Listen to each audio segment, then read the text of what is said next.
Señor, en este momento, Señor, donde acabamos de declarar que tú nos llevas, Señor, aún sobre las aguas, aún en los lugares más inhóspitos, aún aquellos sitios y situaciones que pensamos que están fuera de nuestro alcance, Señor, tú nos llevas a caminar sobre todas y cada una de ellas, Señor. Te damos gracias, Señor, por esta noche. Te damos gracias, Señor, por las personas que están aquí reunidas junto con nosotros, Señor. A los hijos tuyos que tú has traído, Señor, a escuchar de tu palabra. Te damos gracias también por las personas que nos están viendo y escuchando por internet, Señor, porque independientemente de la manera en que reciban la palabra, Señor, siempre eres tú, Padre precioso, manifestándote en nuestras vidas, en nuestras familias, en nuestros corazones.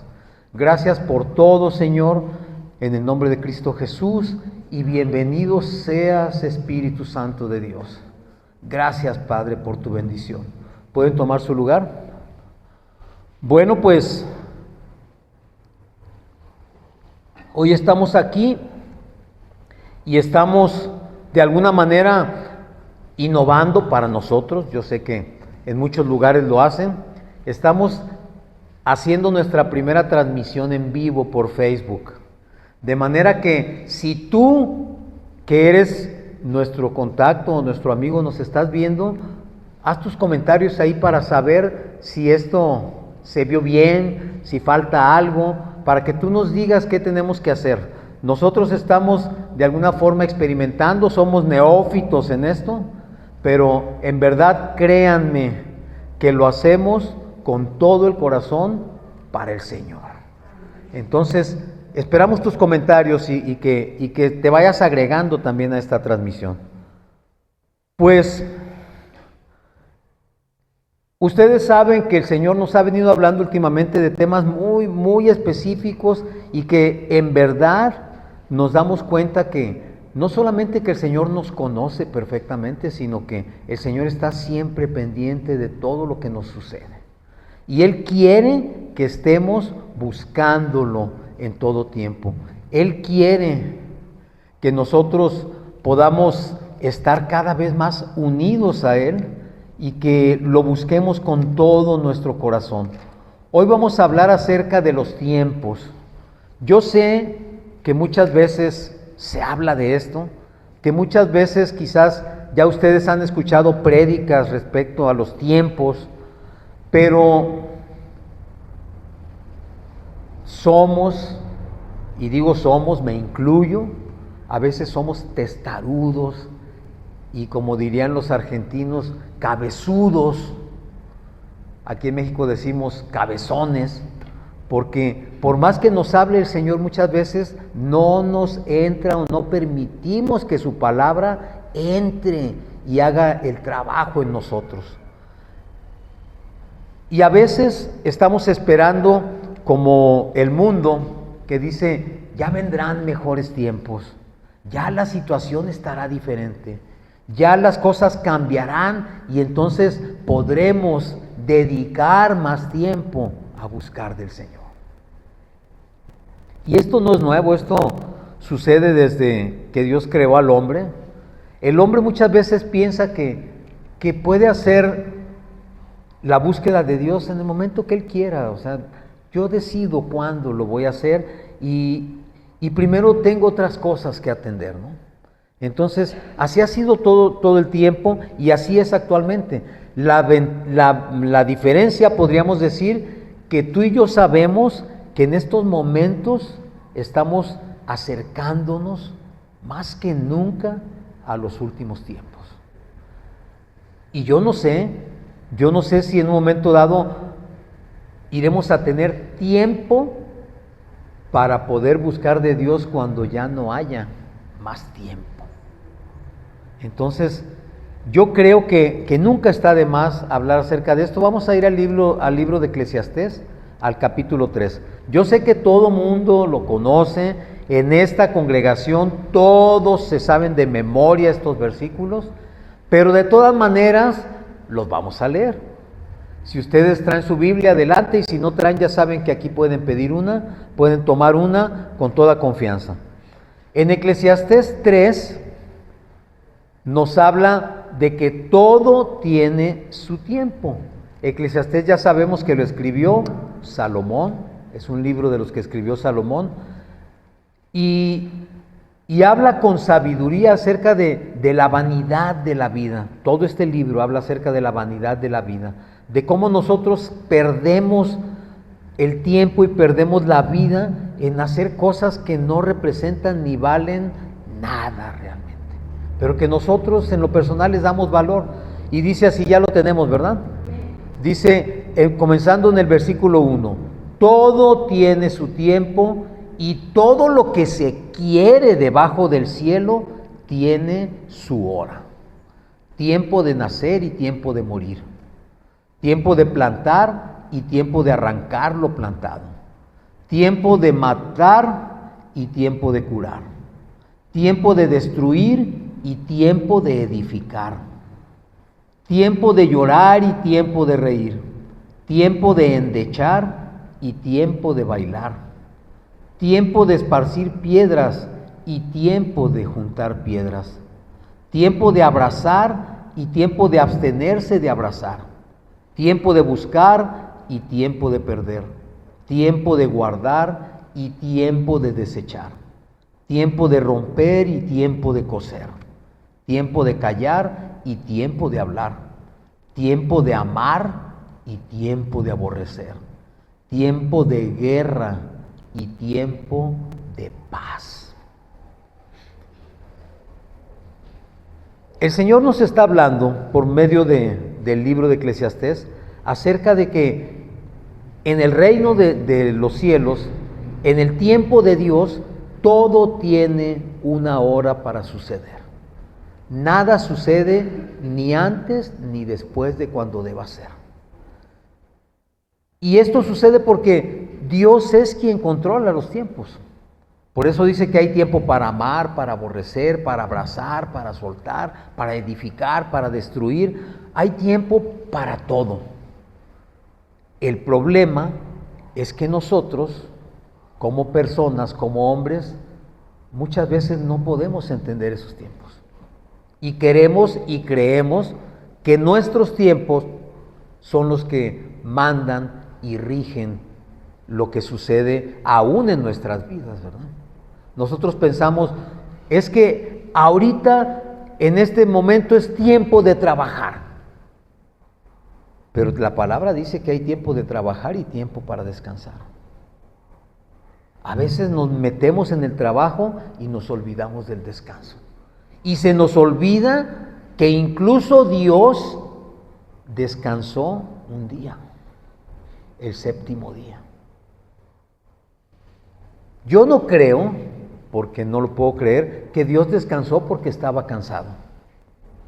Dios tomó ese tiempo para reposar y para enseñarnos que nosotros también tenemos que descansar y tenemos que dedicar un tiempo a buscar del Señor.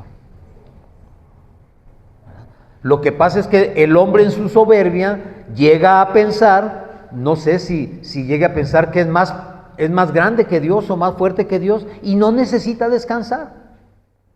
Y basta con estar trabajando y no es necesario descansar, ni parar, ni hacer otras cosas. Es más, no hay tiempo para hacer otras cosas. Y el problema es que los hombres no entendemos el tiempo. ¿Y por qué no lo entendemos? Porque Dios nos dio algo que se llama razonamiento y libre albedrío. Y en ese libre albedrío nosotros nos hemos escudado para justificar lo que no queremos o no estamos nosotros dispuestos a hacer. Y decimos, no tengo tiempo para hacerlo. ¿Verdad? Hay que pagar cuentas, hay que cubrir gastos, hay que hacer un montón de cosas. Pero buscar de Dios, pues vamos a ver si tal día podemos hacerlo. La naturaleza tiene una cualidad que nosotros como personas a veces no la tenemos. Y la naturaleza tiene una cualidad que se llama entender los tiempos. Ustedes lo han visto. Un árbol de jacaranda no florece en el invierno, ¿verdad que no? Tiene un tiempo, tiene una temporada para crecer, para florear. Tiene una temporada donde suelta las hojas y una temporada donde solamente ves tú las ramas. Y esos tiempos no se pueden invertir, porque la naturaleza sigue estrictamente las reglas que Dios le estableció. Pero el hombre, en su inteligencia, rompe esas reglas y rompe esos tiempos. Y lo rompe muchas veces de manera consciente. Dice la palabra en Jeremías 8, versículo 7.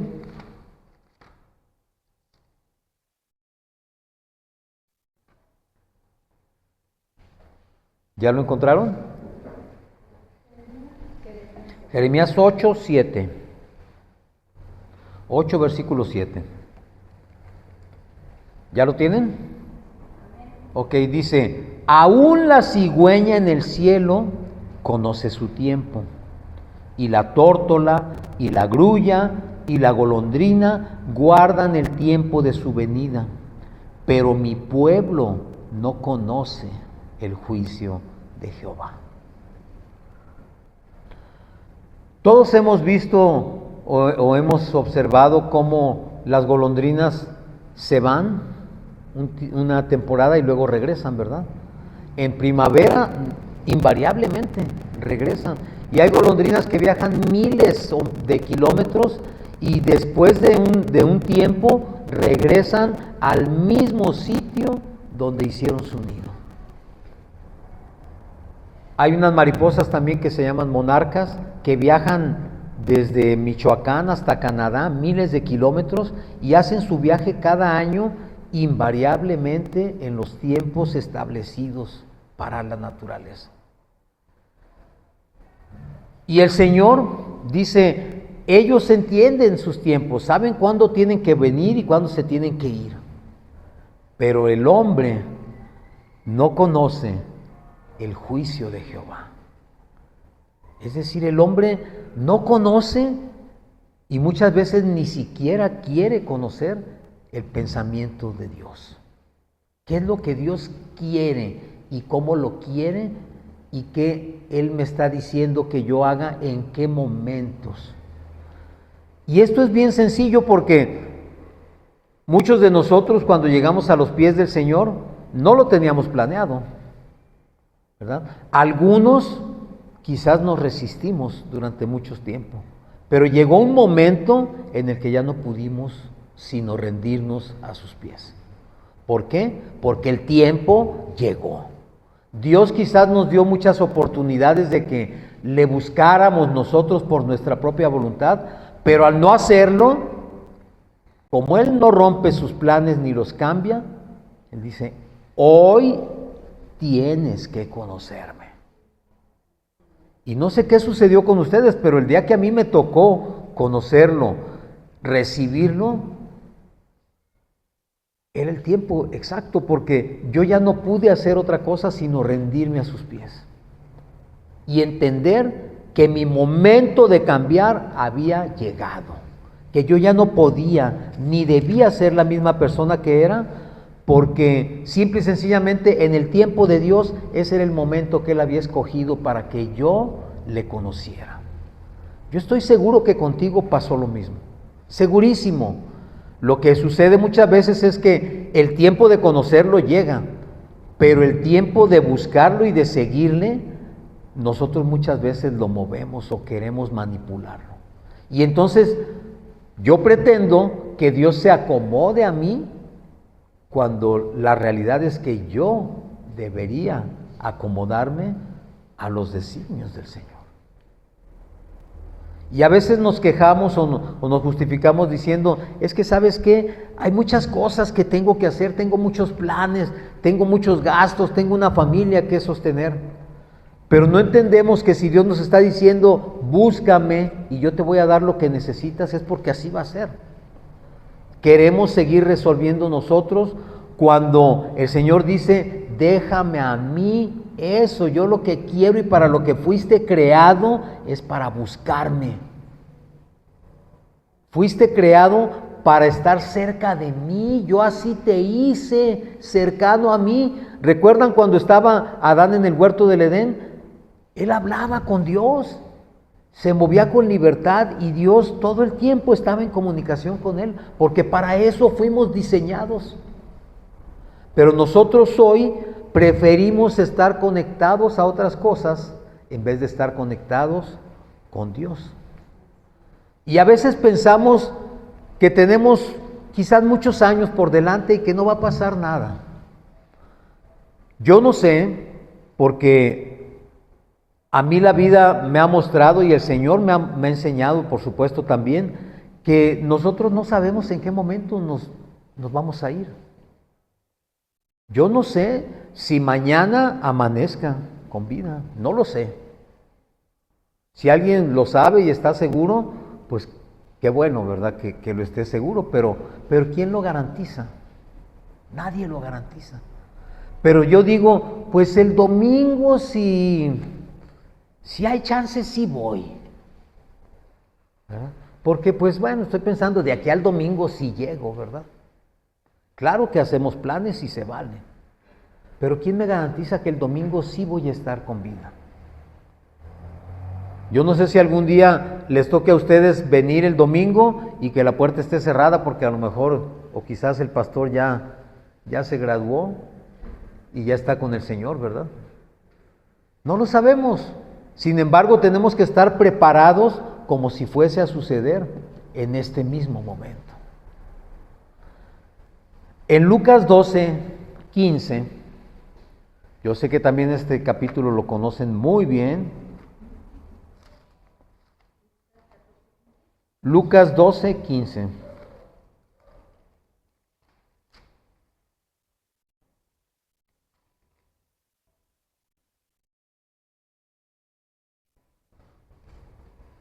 El capítulo de Lucas, que comienza en el versículo 13,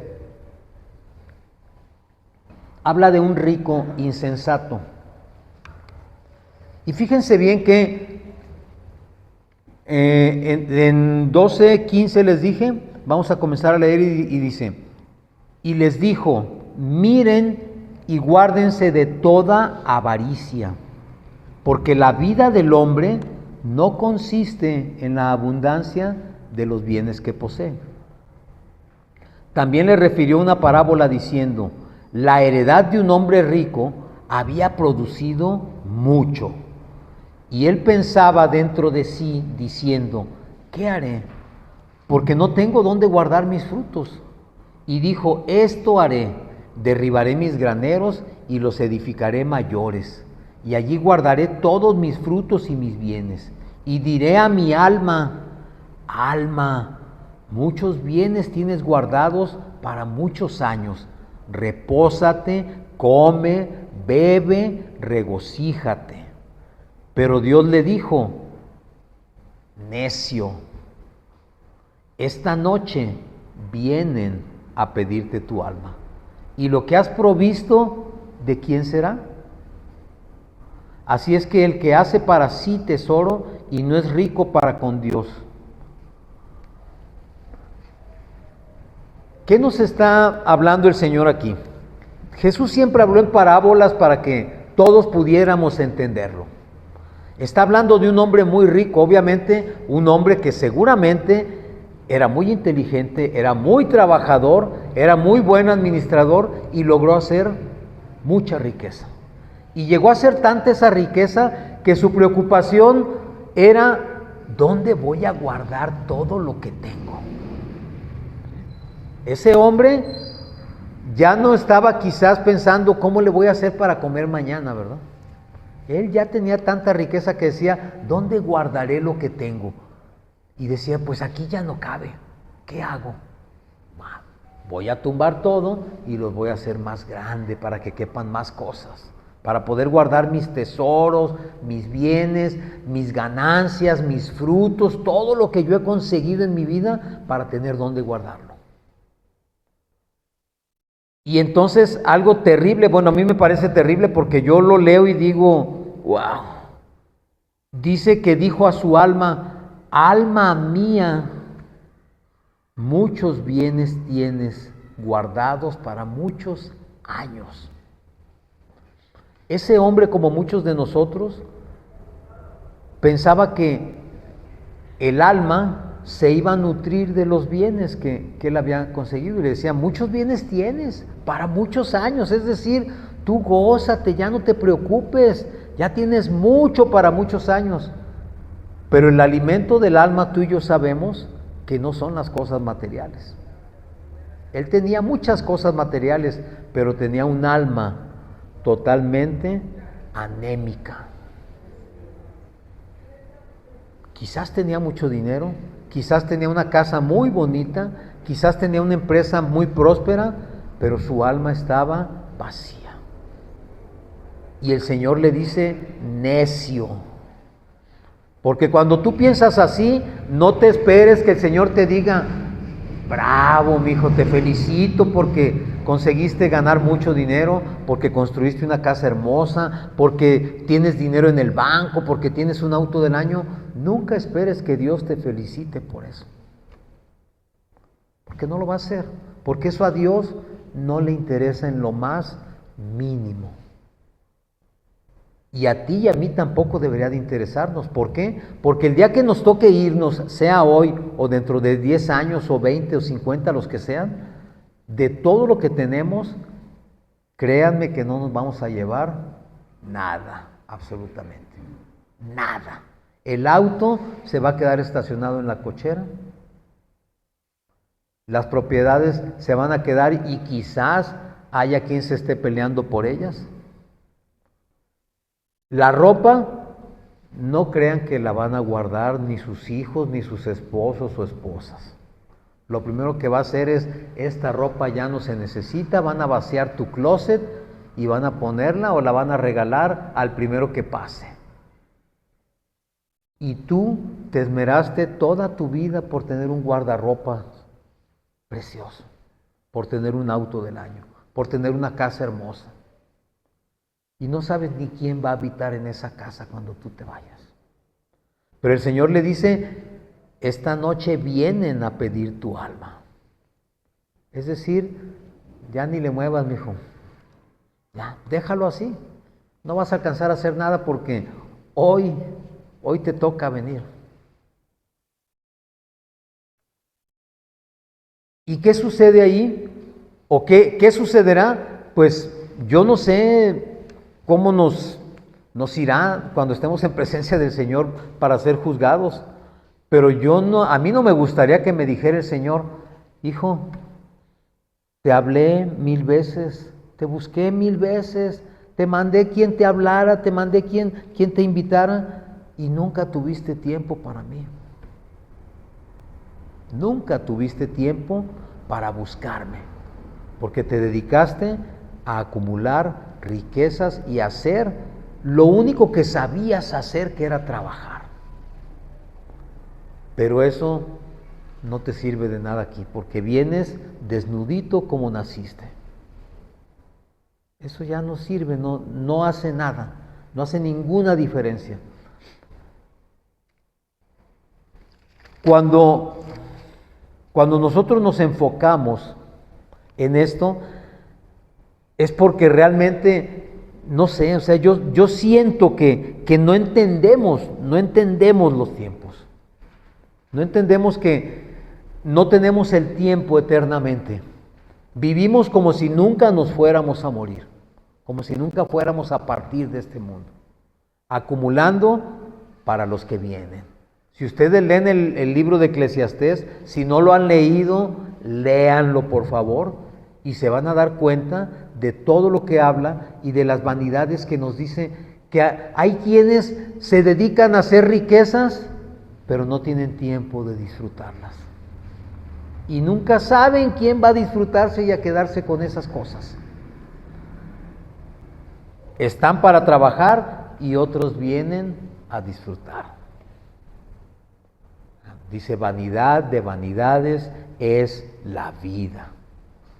Y a veces pensamos nosotros que que aunque Dios nos llame y aunque Dios nos busque y aunque Dios nos ponga los medios, nosotros pensamos que vamos a tener todo ese tiempo. De hecho, en Juan 4:35, Jesús les dice a los discípulos, ustedes dicen que aún faltan 4 meses para la siega. Es decir, los discípulos o la gente veía y decía, no, todavía falta tiempo, no hay prisa, falta que sucedan muchas cosas. Pero el Señor les dice, pero yo les digo que los campos ya están blancos, ya están listos para la siega. Y además les dice que el que trabaja recibe salario.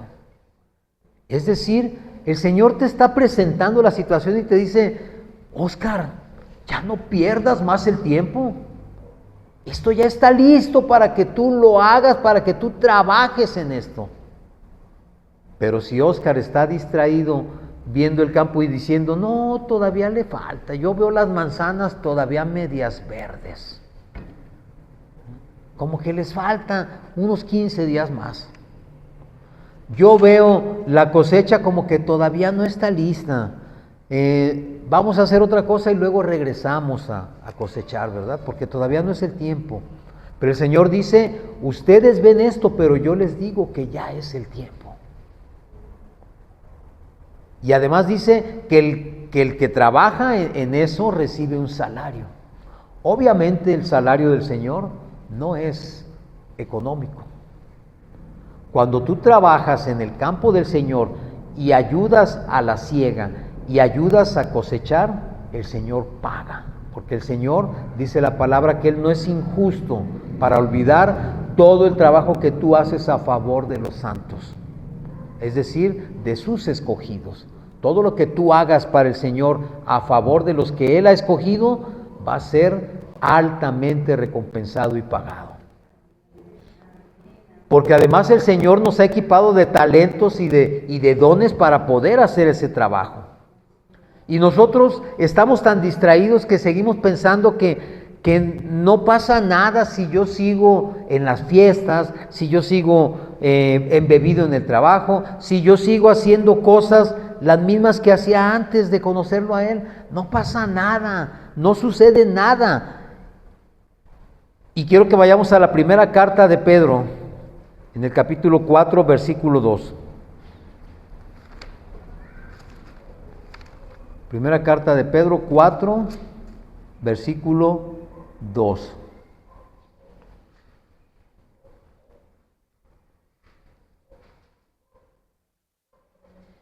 ¿Ya? Nos habla de ser buenos administradores. ¿Mande? Primera de Pedro 4, 2.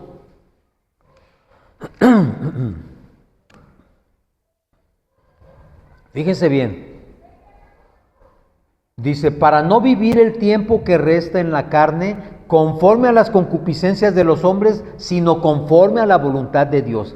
¿Qué es concupiscencia? Concupiscencia no es otra cosa más que la inclinación que tenemos las personas, los hombres, a hacer las cosas mal. O sea, por eso dice, ya no es tiempo de vivir en esto, ya no podemos hacer conforme a la carne, sino conforme a la voluntad de Dios. Y luego en el 3 dice, baste ya el tiempo pasado para haber hecho lo que agrada a los gentiles, andando en lascivias, concupiscencias, embriagueces, orgías, disipación y abominables idolatrías. Dice, a estos les parece cosa extraña que ustedes no corran con ellos en el mismo desenfreno de la disolución y los ultrajan. Cuando nosotros pensamos que todavía hay tiempo, el Señor nos dice, ya basta. A su servidor, yo se los he comentado varias veces, yo conocí del Señor a los 50 años. Pero 50 años de mi vida fueron 50 años de mundo. Hasta que el Señor dijo, ya basta. Hasta aquí. No más. Ya fue tiempo suficiente para que anduvieras haciendo cosas indebidas y haciendo necedades y haciendo lo que hacías. Ya es tiempo más que suficiente, no más. Ya no vas a caminar más en ese mundo, ya no vas a hacer las cosas que hacías, ya no vas a hacer lo que le agrada a los que están alrededor de ti. Ahora vas a hacer lo que me agrada a mí. Y llega un momento en nuestras vidas que así debe ser, que nosotros tenemos que entender que ese cambio es ya o ya. Yo no puedo esperarme al domingo para comenzar a caminar de acuerdo a la voluntad de Dios. Yo no puedo esperarme al mes próximo ni al año próximo, porque yo no sé si voy a llegar a ese tiempo. Y si el Señor me está diciendo en este momento, y si te lo está diciendo a ti, es tiempo de que ya hagas lo que yo te estoy diciendo que debes hacer, es tiempo de hacerlo. No es tiempo de volver a pensar que quizás Dios nos va a extender unos años más para poder alcanzarlo. A veces, mi hermano, yo he sido, pues testigo, te puedo decir, porque un hermano lo dio como testimonio. Él va a un hospital a visitar a un pariente, no sé qué familiar, pero va a visitarlo. Y cuando él va en dirección al baño, pasa por una habitación y él ve en la cama a una persona y a su familia alrededor, que estaban allí con él. Y él sintió la necesidad, porque el Espíritu Santo le puso la necesidad de orar por esa persona. Y cuando él sintió eso, volteó, él platica que dice, es que, pues yo dije, ¿cómo me voy a meter a orar por él si ni lo conozco? No conozco a nadie. Si yo me meto y quiero orar por él, lo más probable es que me digan, ¿usted quién es? O sea, usted váyase, o sea, no tiene nada que hacer aquí. ¿Y qué creen? No lo hizo. No lo hizo. Fue al baño, regresó con su pariente, se pasó toda la noche y casi toda la noche no pudo dormir de estar pensando que Dios le puso en su corazón que orara por esa persona. En la mañana, decidido, dice, voy a ir a orar por él. ¿Qué creen que había pasado? La persona había muerto ya. Ya cuando llegó él y dijo, oiga, y el paciente que estaba aquí murió anoche. No sé si estás pensando lo mismo que yo, pero Dios le estaba diciendo, háblale de mí, llévalo, tráelo a mis pies porque él tiene que salvarse. Y tú, o él, o yo, o quien sea, pensando que mejor más tarde, dices, pues luego vengo. Y ya no hubo más tiempo. No sé, porque él tampoco lo sabe, si alguien llegó y oró por él. Pero Dios lo estaba enviando a él. Le dijo, ve y ora por esa persona. No sé si alguna vez tú has sentido lo mismo. Y si te has detenido porque dudas qué van a decir de mí, qué va a pasar. A mí en una ocasión, cuando yo estaba recién convertido, el Señor en un camión urbano, yo iba totalmente ajeno a la situación y escuché, porque lo escuché, una voz que me dijo, acércate a esa muchacha y dile que lo que está esperando hoy lo va a recibir. Cuando yo escuché la voz, lo primero que hice fue, ¿quién me habla? ¿Qué pasó? Y volteé a ver a una muchacha que por supuesto yo no conocía, pero iba en el camión. Y la volteé a ver y dije, no, ¿cómo me voy a acercar? Yo si ni la conozco, capaz que hasta se enoja. Me va a decir, ¿y usted quién es? ¿O por qué me dice esto, verdad? Dije, no, mejor no, yo no hago nada, no es para mí. Quizás me estoy imaginando. Yo seguí muy campante en el camión y volví a escuchar la voz. Acércate a ella y dile que lo que está esperando hoy lo va a recibir. Yo dije, no puede, esto no puede ser. No puede ser cierto. No lo hice. Tercera llamada. Acércate a ella y dile que lo que está esperando hoy lo va a recibir. Cuando yo escuché por tercera vez, dije yo, está bien, Señor, lo que tú digas. No la conozco, no sé nada, pero voy a ir porque sentí que Él me lo estaba ordenando. Me acerco a la muchacha con temor, porque pues yo no la conocía y ni sabía cuál iba a ser su reacción. Y le pregunté, señorita, ¿usted cree en Dios? Sí, me dijo.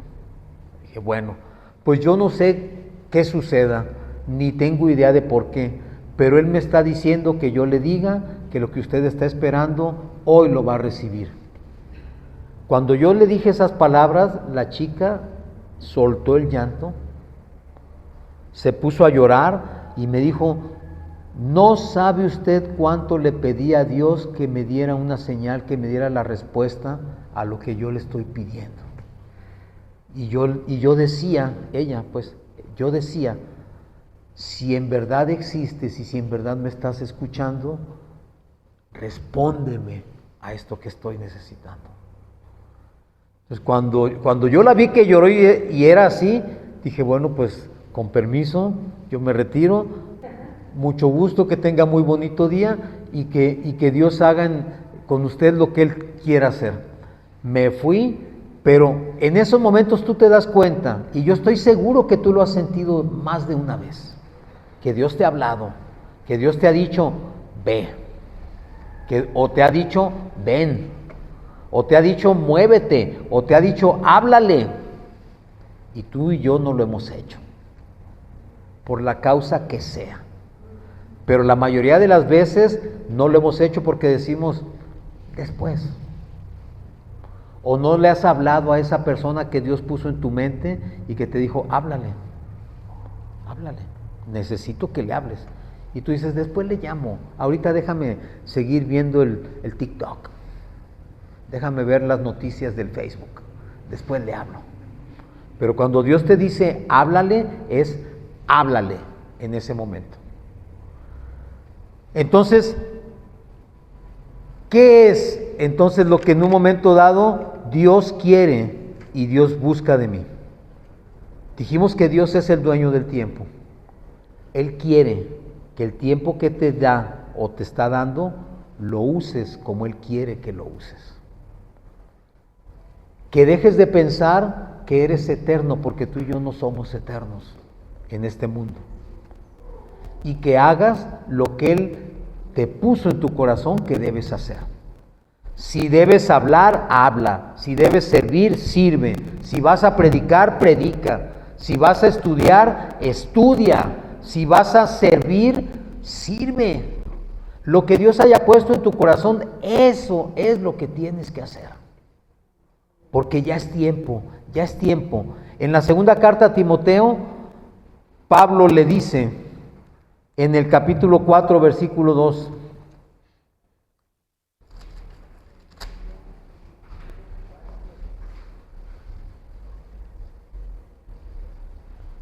¿Ya lo tienen? Segunda de Timoteo 4:2. Bueno, vamos a ver desde el 1. Fíjense bien, Timoteo era un pastor joven, ¿verdad? ¿Sí recuerdan? Era joven, podíamos pensar, pues tenía mucho tiempo para hacer trabajo, ¿verdad? Nosotros los que estamos aquí, hay jóvenes, pero ya no estamos tan jóvenes. Podemos pensar en nuestra lógica que nos queda menos tiempo. Y le decía Pablo a Timoteo, te encarezco, es decir, te pido con denuedo, te exijo, te digo que lo tienes que hacer delante de Dios y del Señor Jesucristo, que juzgará a los vivos y a los muertos en su manifestación y en su reino, que prediques la palabra, que instes a tiempo y fuera de tiempo. ¿Sí sabes qué es instar? Que invites, que le digas a la gente que haga, que los invites a hacer aquello, que instes fuera en tiempo y fuera de tiempo. Redarguye, es decir, hey, corrige, redarguye, haz que recapaciten y entiendan que están mal. Reprende, nunca nunca, así sea tu pariente, tu hijo, tu hermano, tu esposa, tu esposo, nunca le des la razón si tú sabes que está haciendo algo indebido. Por eso le dice, reprende. Tú tienes que reprenderlo y tienes que decirle, hijo, eso que hiciste está mal. Aunque tú digas, todo el mundo lo hace, no, esto está mal, tú tienes que reprenderlo. Exhorta con toda paciencia y doctrina. ¿Qué es exhortar? Invitar. Invítalos con toda paciencia, porque así como tú y yo muchas veces nos resistimos antes de llegar aquí, tú tienes que tener paciencia con esa persona que no quiere. Tienes que tener toda la paciencia y la doctrina. Eso es importante. ¿A qué se refiere con la doctrina? Con la enseñanza correcta de la palabra. No uses la palabra para señalar, no uses para enjuiciar, no uses para condenar. Usa la palabra como la usó Jesucristo, para presentarle a las personas la oportunidad que tienen, como tú y yo la tuvimos, de ser salvos. Y de tener la confianza de que cuando nos toque el tiempo final, que no sabemos si va a coincidir con los últimos tiempos de la humanidad o del mundo, no sabemos, pero cuando nos toque nuestro tiempo final, tengamos la confianza y la seguridad de que vamos a estar en presencia de nuestro Señor. No seas egoísta con tu familia. Si tú has conocido del Señor, permite que ellos conozcan del Señor. Hemos hablado con tanta gente que aparentemente está receptiva a la palabra, está entendiendo lo que se le enseña y lo que se le habla, pero ¿sabes qué? A su familia no le dicen nada, porque no vaya a ser que les dejen de hablar. Hazlo, exhorta con paciencia y con doctrina.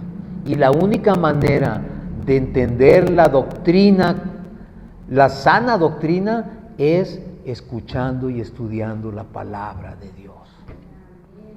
Y dice el Señor que para eso necesitamos maestros y tutores.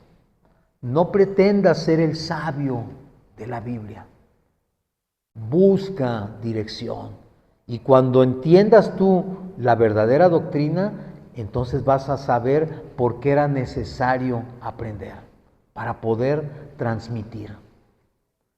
No dejes, ahora sí que para mañana, lo que puedes hacer hoy.